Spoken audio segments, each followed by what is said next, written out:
Well, hello and good morning from Toronto, Canada, just outside Toronto, in fact, and welcome to my shop. Yeah, I'm going to be taking a look at this wonderful looking AM radio here right in front of you. Look at that. Obviously, the cabinet's been refinished on this radio, and it's in really good shape. There's nice looking knobs on it. Fantastic. So let's see now. What make is this? I believe it says Majestic. It says, yeah, don't drop it. It says Majestic right here. It has some other words, but they're partially lost. I can't really read. That's amazing that it says anything if this has been refinished. Whoever refinished it somehow managed to leave some of those words there. That's pretty impressive. Let's look in the back here. Wow, well, it's very nice and clean. Very nice, has its paper stickers. Still some up in here. There it is, Model 1A59. Model 1A59, made in USA, American made. See license notice label. Oh, I don't see a license notice label anywhere in there. Oh, look at that, right on the cabinet it has 1A59 stamped right into the wood here.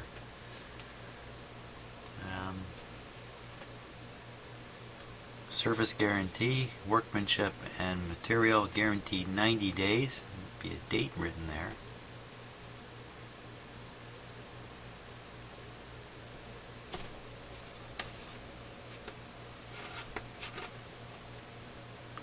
Chaska Radio and Appliance, Chaska, Minnesota. Telephone 133. That's the number, 133. And it even promotes a certain kind of vacuum tube, tongue saw. Tongue saw. Now, can we read the date on there? January 9th. Here, let's take a closer look at that. See if we can see it. Maybe we'll see it on the close-up camera better.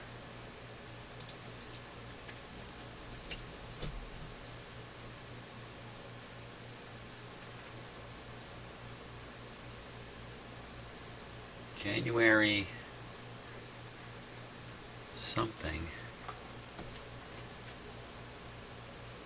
1946.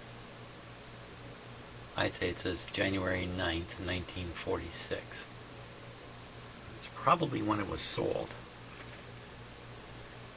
So here's the other.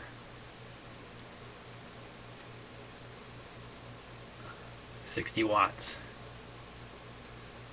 Majestic Radio and Television, Chicago. Now, I wonder if that has anything to do with Rogers Majestic. Now, a lot of these early radio and I suppose television companies, they were using each other's patents, they were buying each other's names, one company was manufacturing a radio for another. It's all pretty confusing to me, just what was really going on in the business side of this industry.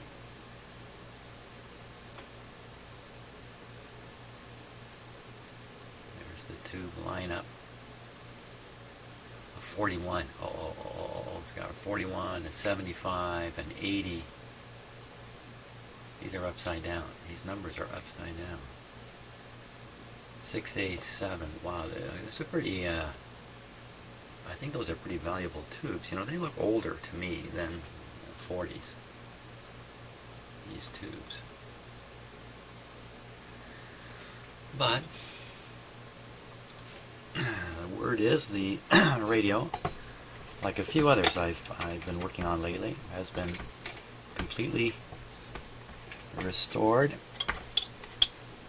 Wow, the cord's way in there.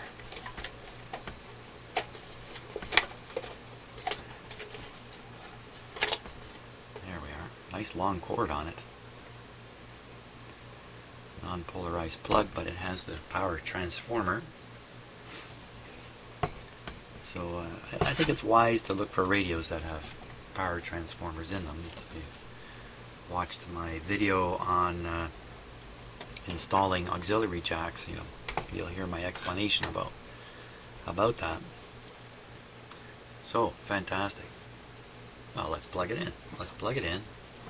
See what happens. Now I have for those of you who watch my videos, you know I have a safe way of plugging things in by using simple light bulbs in series with the power.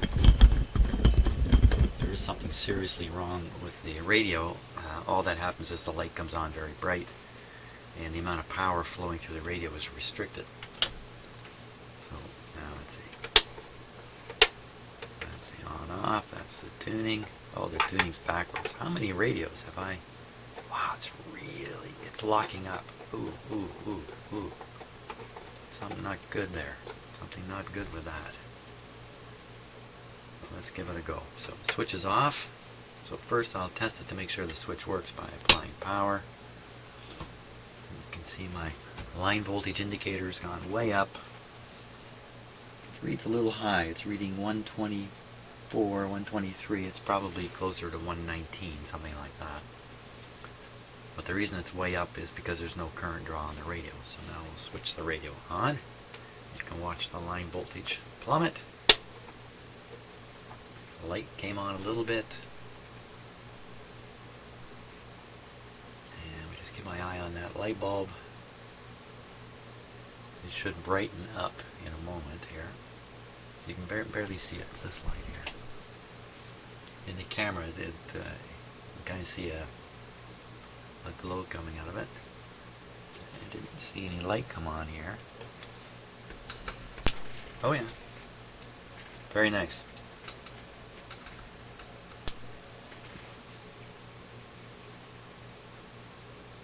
Okay, nothing bad happening. We're powering the radio with something like 90 volts right now. Let's turn it up. I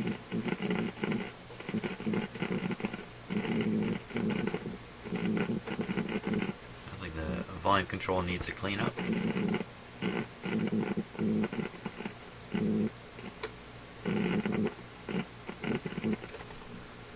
Let's tune a bit if we can. We're stuck around 900 here. There's something definitely going on in there. I don't want to turn that anymore. That's full blast. It's motor boating. Is it? Yeah. Seems to be motor boating. Could be the low supply voltage. We'll take it up another level higher here. This will be just about full line voltage. It's running up around 110 now. That's a little better. Now it's working. I recognize those noises as typical interference sounds on AM radio in my house and my shop. But I don't want to turn the dial any farther than you see it going until we see what the problem is in there. Never force these. If they start sticking, find out why. I mean, this stuff should turn all the way from one extreme to the other very smoothly. Oh, that probably woke you up. So let's take the radio out. Looks like it's held in from underneath. Typically that's how it's held into the cabinet. Pull off these knobs here.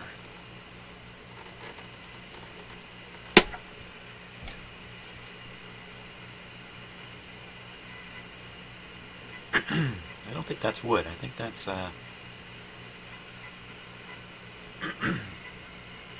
some kind of plastic or pearly plastic, bakelite or something like that. Very nice.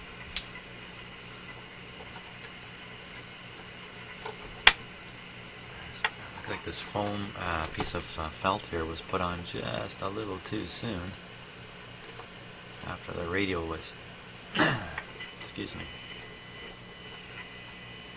Okay, we'll cut the power off here. And we're going to put the radio up on its side and get at those screws on the bottom.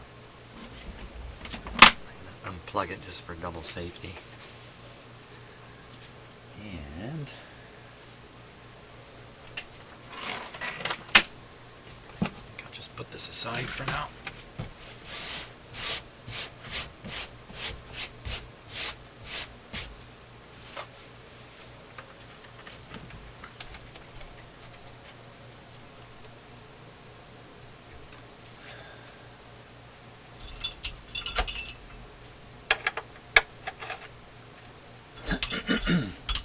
Excuse me. That's my musical tools there.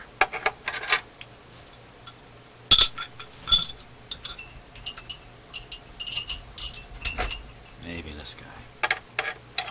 Hey. Okay, gotta be this one. Holy smokes.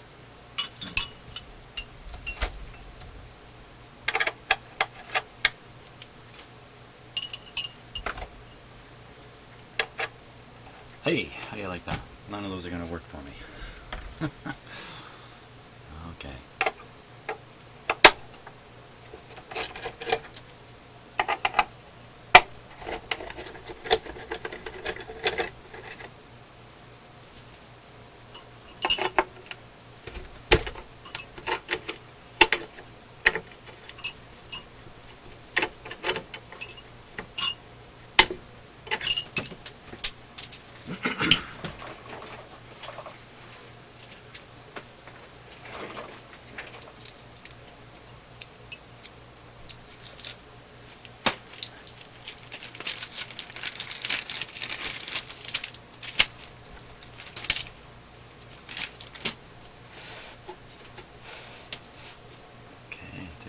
One out here.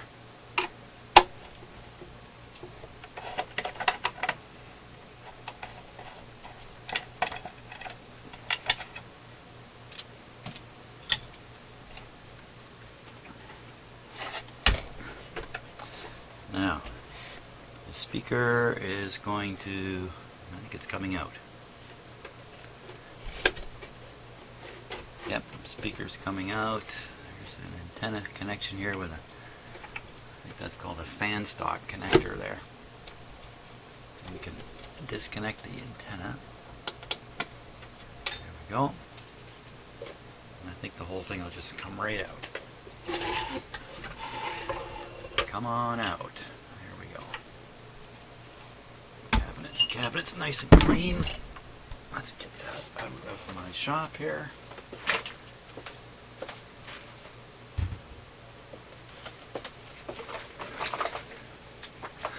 Okay. Let's take a look right at the tuning situation right away. Just keep playing the musical instruments there.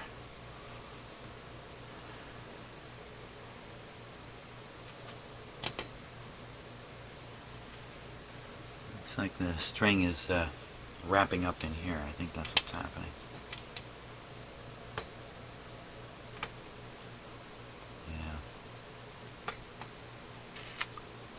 Very common problem in radios. So that's all it is.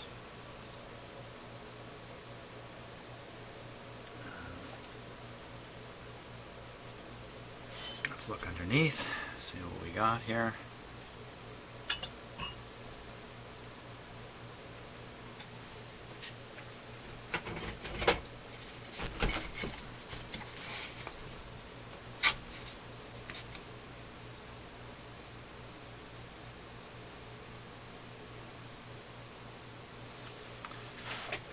Okay.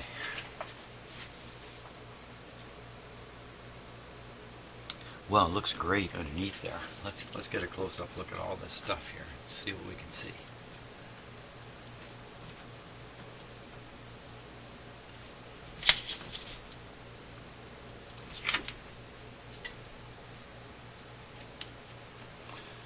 Start in the top corner.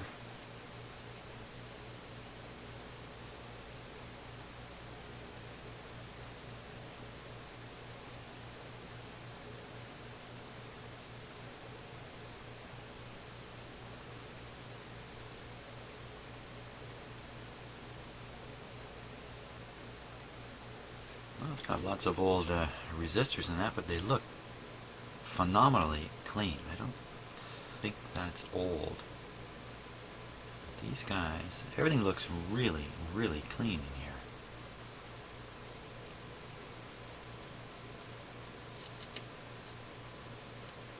There's this big filter capacitor here, which looks quite new.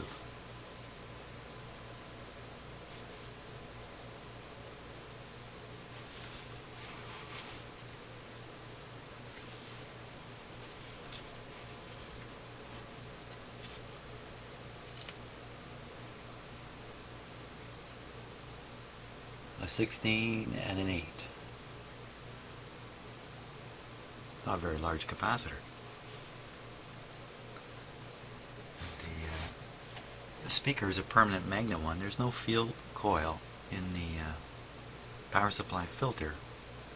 Surprisingly small capacitor there.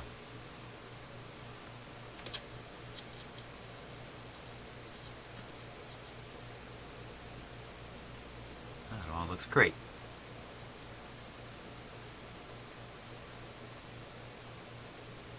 In fact,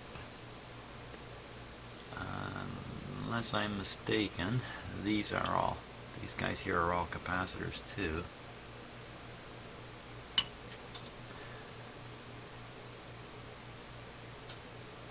And you know, I think pretty much everything's original in here. That's kind of what I think I'm seeing.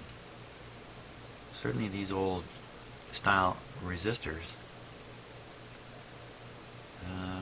That's the only guy that looks a little suspicious, but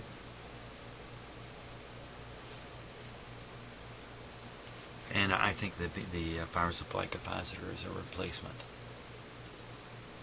But even that, I'm not absolutely sure. I'm really not sure.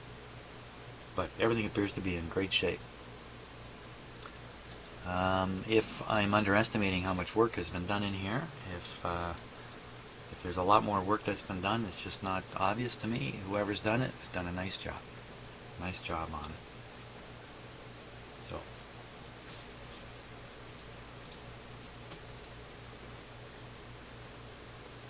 let's get the tuning working properly here. I think that's really the first order of business. Oh, as clean as all this is, I can definitely see a dust buildup down among the speaker back in here. Gives an idea of what this must have looked like at one time. It's quite nicely cleaned up. A fair bit of dust and dirt down in under here where it's very hard to clean out. So I think this was a dusty, dirty guy at one time, and someone's taken the time to clean it up quite nicely. Now let's take a close look at this string situation. I certainly need the close-up camera for this.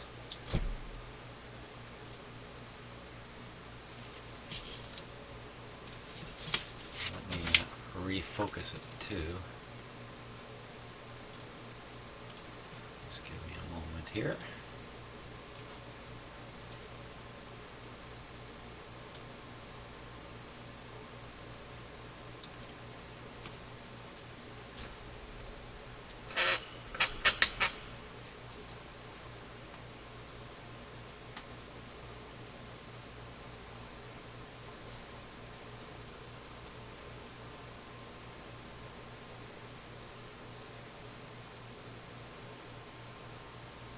The string is just kind of getting jammed in there. This is an unusual shape for a wheel. Spool, or whatever you want to call it, wouldn't be really a spool. Wow, very hard to turn. You really have to force it.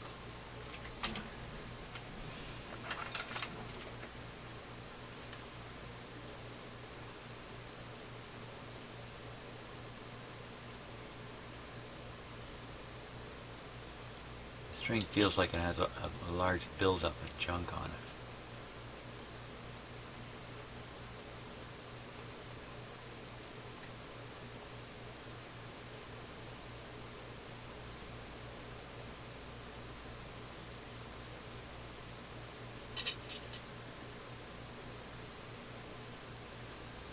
You see how when I turn it this way, the this string drags this string down under because of that pinch point. What is this piece right here? I thought it was more string, but I don't think so. Usually these things are flat bottomed, and the string as it wraps can travel across it from one side to the other, back and forth. Exactly what's going on in here, I'm not sure.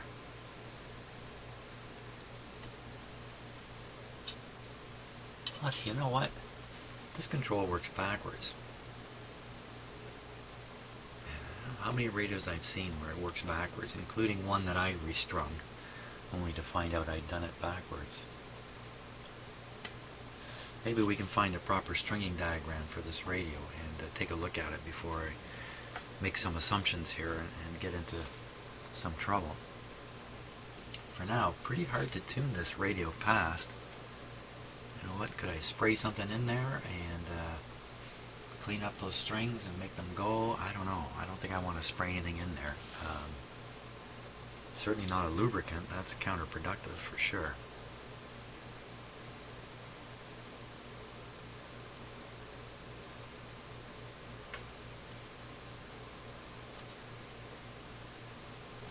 Yeah, every time I loosen it up like that, I can turn it a little bit further till it pulls the string down. See my finger?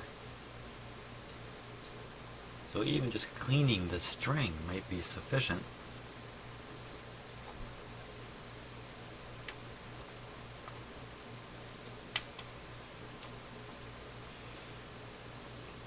We're almost at the end here. Let's see, the capacitor still has a ways to go, but the dial is pretty much at the end here. Made in the United States of America. I can see the reflection of the camera in the glass. So perhaps there's a little bit of adjustment here that needs to be done. Okay, so I think the pointer has pretty much reached its limit, but the capacitor is not all the way done yet. See if we can work our way back the other way.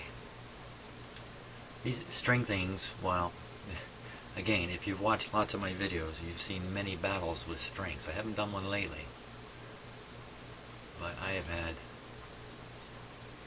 vicious battles with strings. And it's still going a little more. Pointer's basically right off the scale now. Maybe that's appropriate. Okay, so that's closed.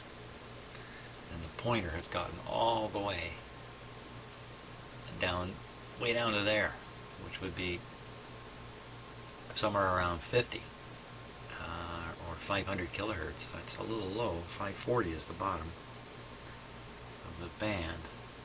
Let's see if we can get up the other way now.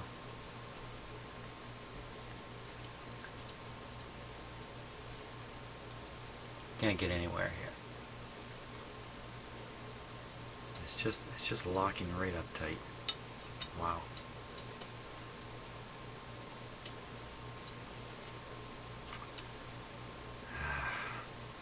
The new string might do the trick. I replaced the string entirely. This is just going nowhere. It's really a sad situation. It's such a wonderful looking radio. And it comes down to this, you know, string problems. Lots of dirt coming off the string there. Okay, how is it on the spring? The spring looks awfully stretched out, and it's going around that hub there.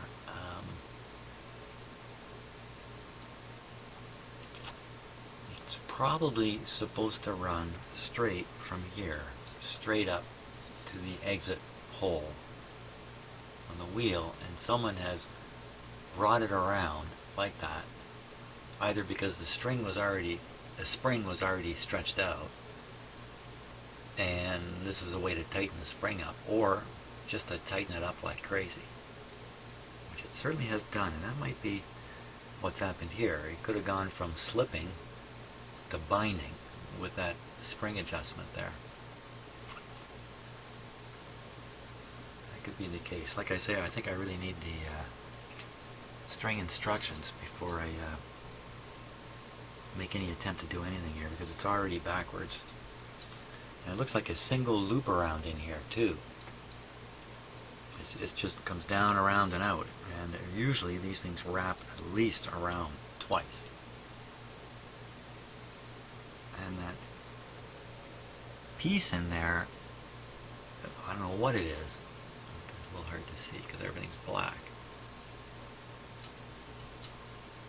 You know, I'm guessing there's a rubber grommet in there that's supposed to help kind of grip the string. I've never seen anything like that before.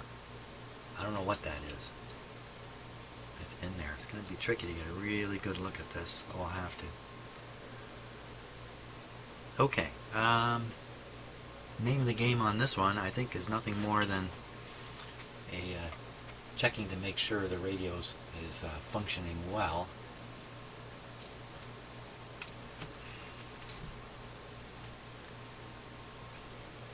Judging from the noise I heard already, I think it is. But once in a while, I get radios in my shop that have been reconditioned, capacitors changed, cabinet done, radio looks beautiful, but it never got in alignment. Or if it did, the alignment was done a little bit haphazard. Now this piece up on top here,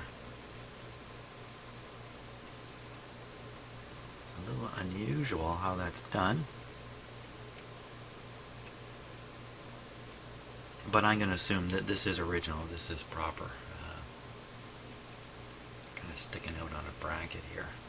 And we can take a little closer look at that too.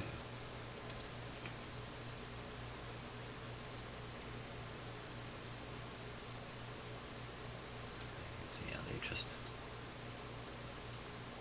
have it on a bracket here. The bracket is covering the other tuning hole. There's one here, there should be another one under here. Oh, that's loose. So either this is somebody's fix-up for something else. Maybe we'll figure that out as we go. But I'm going to guess it's all original.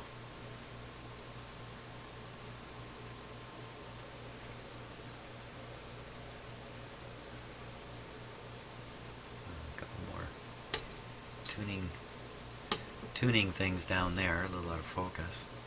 Here's the top of the speaker, and you can see how much dirt there actually is on there.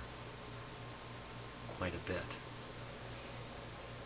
Is this the original speaker? Oh, I'm pretty sure it is. You have the output transformers mounted right on the speaker.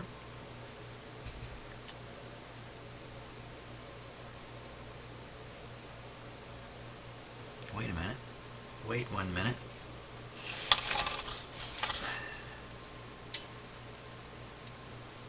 Look at that. It's not a permanent magnet speaker. It does have a field coil. That's unusual. Such a small speaker have a field coil. And that explains the small filter capacitors and the fact that this thing has no hum. As I think I've mentioned before, I've discovered that radios with speakers with field coils very seldom hum from bad power supply filtering.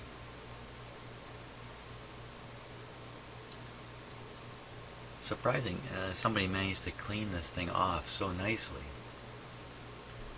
but leave that there. A little vacuum and a brush, it would all be gone. The speaker cone itself, let's take a look at it. Ooh, what's this?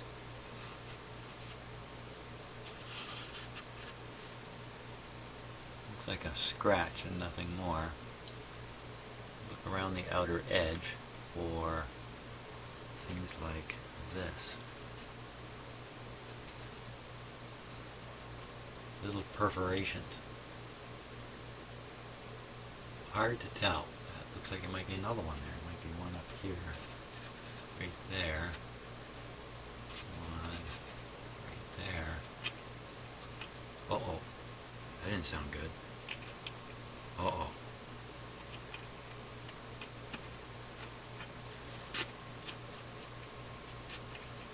Notice there's no dust cover. Oh, that's too bad too. It's definitely scratchy. I assume you can hear that. I can certainly hear it.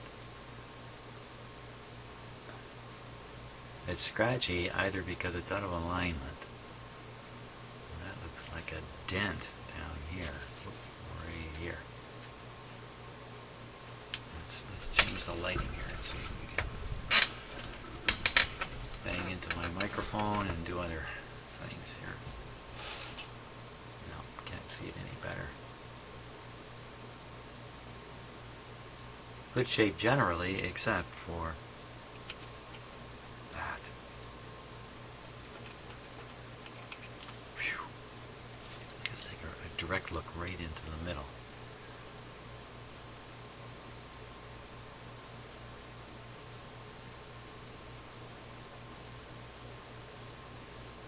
Well, I don't see anything obvious here. Maybe I can zoom in a little closer.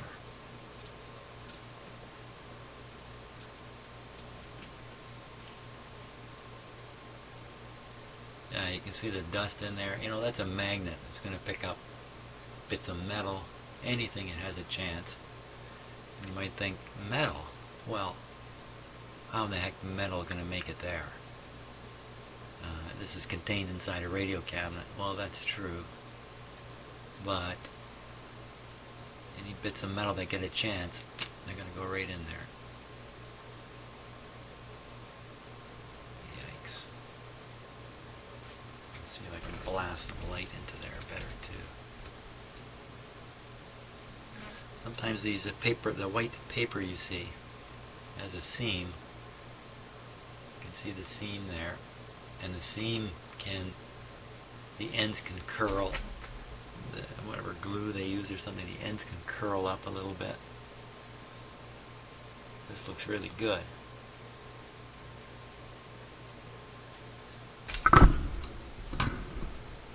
Banging my microphone here, so it might be getting a little extra sound. I can't quite get my light low enough here. Tip the radio up.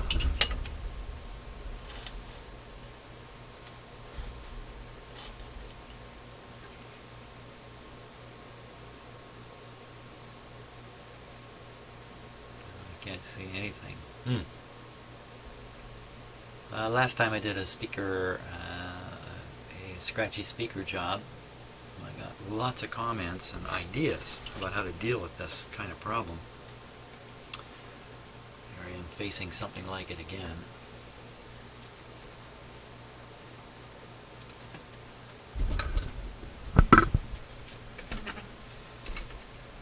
Wow, that's two. Look at that. Eh? Electronically, it's probably great.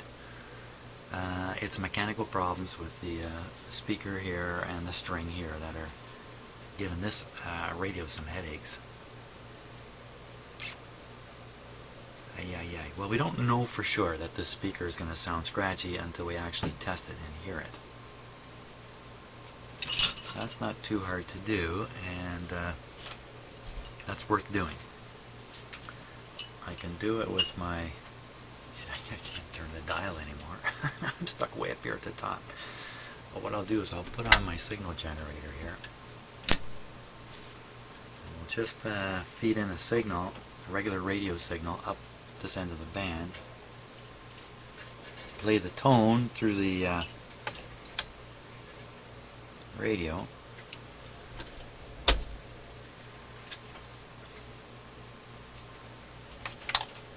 And hear what that speaker sounds like. We'll verify whether we're in trouble or not with it.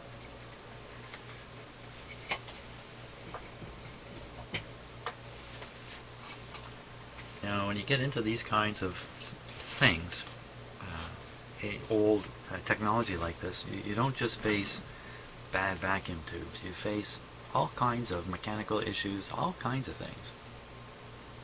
It's like a whole world in itself. Okay, let's put on the power here.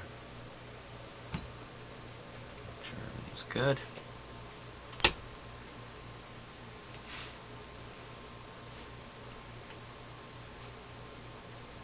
Even just a dirty volume control is a mechanical issue, really, where the slider is sliding over the carbon surface and there's dirt in there and it's causing problems, a mechanical type problem. Here. Oh. Wow. Okay, that did that didn't make you jump, made me jump, that's for sure.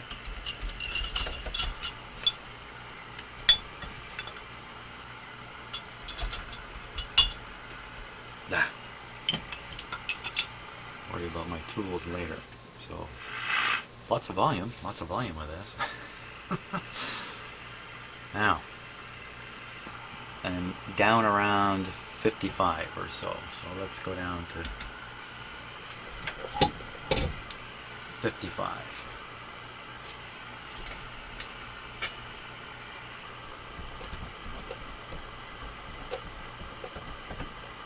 Not on that band. Let's go up to 55. Signal strength is low, but I have the output connected directly to the antenna there.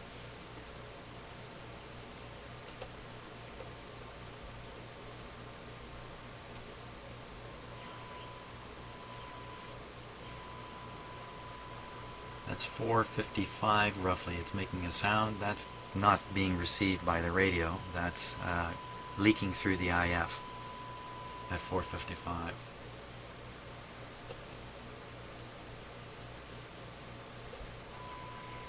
There's the radio signal itself, I think. Yeah, that might be the image of the IF. Let's see. I got it at 455 and then 550. So you take 455, double it, you get just around 900. So is that the difference? The difference is 900 between 455. I don't know. I'm lost. Yeah, definitely tuning that in.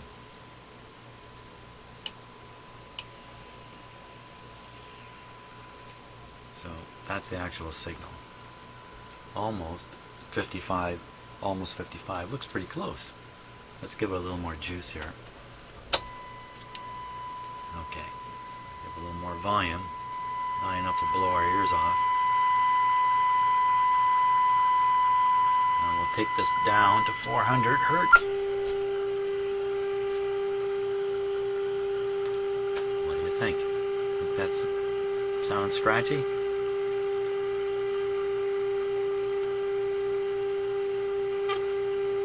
Now that noise you heard, that's a scratchy noise.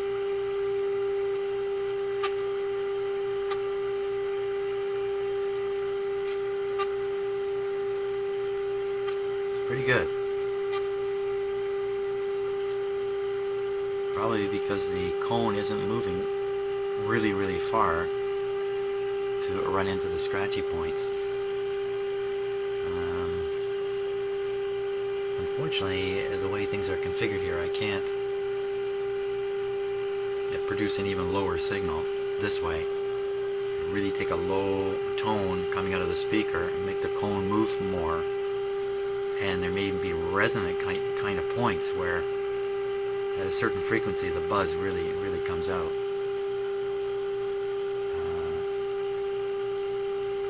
But offhand, you wouldn't know there's a problem right now. Let's yeah, it's so close to tuning a station. I think I'm gonna work the control all the way up into a station area, and we'll hear what this thing really sounds like. So it has no internal antenna, unless you want to consider this little coil here an antenna. So I'm going to hook it up to my outdoor antenna.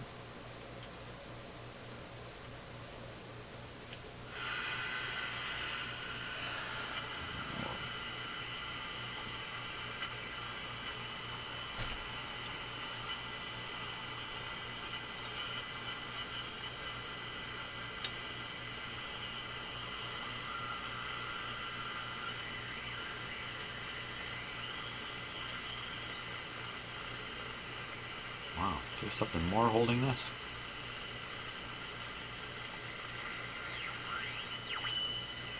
Just powering it. Should pick something up right in here.